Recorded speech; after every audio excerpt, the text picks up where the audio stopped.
Yep, you read the thumbnail right. We have our third and final guest appearance on Season 2 of the Nerf Archives, and it is none other than the man with the hat, Brett himself. First off, I want to say I am very, very honored to have Brett on the show.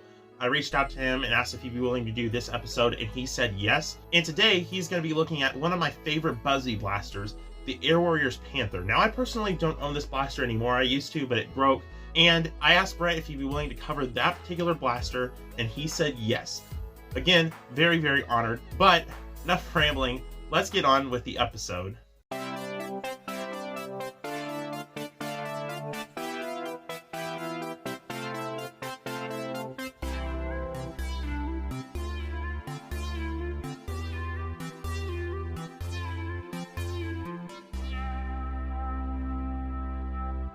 Hey folks, it's Brett, and sometimes I wear a beret, and today I'm going to tell you all about the BuzzBee Panther.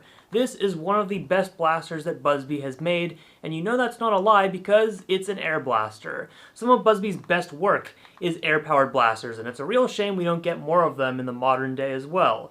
The Panther takes the cake in one of the smallest packages they've ever put out with the best potential, mod potential, but this is my original Panther. I got this in 2012. I just looked at the shell work and it says BuzzBee Toys 2011, and obviously it also says Air Zone on it. At the time, this was under the Air Zone line, and there have been other versions since then. I think there were official BuzzBee, like Air Warriors ones that were called something else too, but the original with the full-size tank means that this was a powerhouse for mod potential. And you can see I've already got a brass barrel sticking out of this because I don't have any that are unmodified. They were okay in stock form, but they really shined once you cut off the front and you put on either a coupler or a brass barrel like this. Only 8 pumps there and I can already feel it. Yeah. 10 years later, nope, 10 plus years later, and it's still kicking. This thing has some still pretty good power for what it was doing over a decade ago. But of course it's got the usual BuzzBee hallmarks. You can see one of the smallest handles they've ever released. The BuzzBee Panther is a champion of that. Does that mean that it's a bad blaster? No. I would recommend maybe replacing the handle if you really wanted to actually use this, but of course if you're going to just open this up, well, then you don't have to worry about the actual shell. Of course, the shell itself is pretty sleek, and it's a small form factor, so that is unique and nice. And you got to be careful when you are pumping it that you don't put your hand up too high and accidentally poke yourself when you, of course, have modified it. But it's so simple. It's so perfect, and it's a shame they never returned to a form factor like this because it was incredibly popular. And I think it released for like $5. And if it didn't release for $5, I know I picked one up for that price, and even lower when they went on discount. And yes, to go back and actually pick these up when they were all on discount, if only we'd known. Because some of the re-releases for the BuzzBee Panther came out with smaller air tanks, which is no fun. We want the original one that gives you the best possible power and performance. And to my knowledge, it wasn't based on the color of the blaster, because a lot of the ones you'll see, the BuzzBee Panthers, are in green, and this one, of course, is the white Air Zone variant. So you had to actually check inside the barrel to see if it was white or black, and that, I think, would tell you which generation it was. Shame though, I don't know where you can find these nowadays, and if you most likely do find them, like at a Goodwill, there's a good chance that it's just not going to actually catch. This one still does. This is true BuzzBee performance. This is the legitimate good BuzzBee stuff.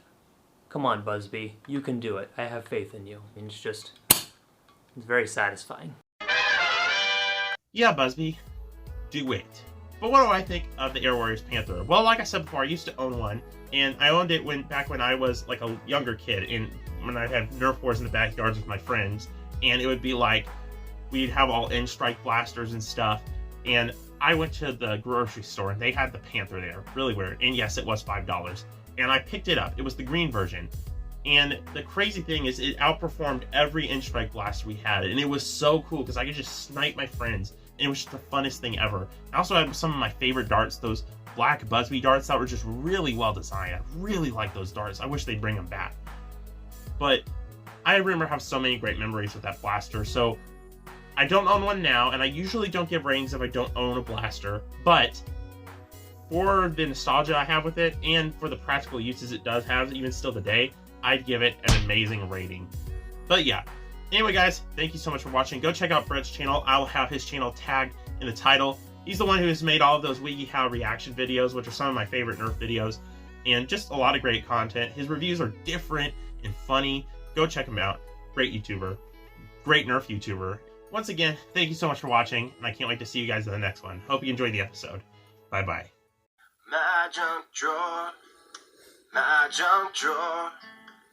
So many things I don't know what they're for, but I won't let it go. No, I will add more useless little things to my junk drawer.